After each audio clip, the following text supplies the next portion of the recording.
Tanan sa bata. Ano yung plastaran ko di gabi mga partners oh. Lolo ko dito. Ito pa yung unan ko. Sa side.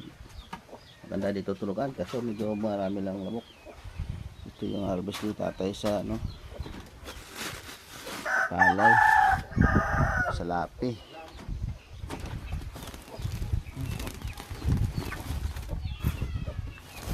Ang saging oh. Ang dami oh.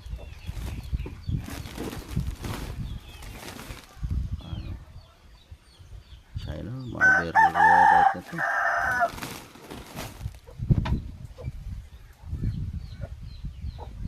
May kargahan sana. Daming saging makarga kaso wala eh. Tsaka gulay. Yan lang mga partners.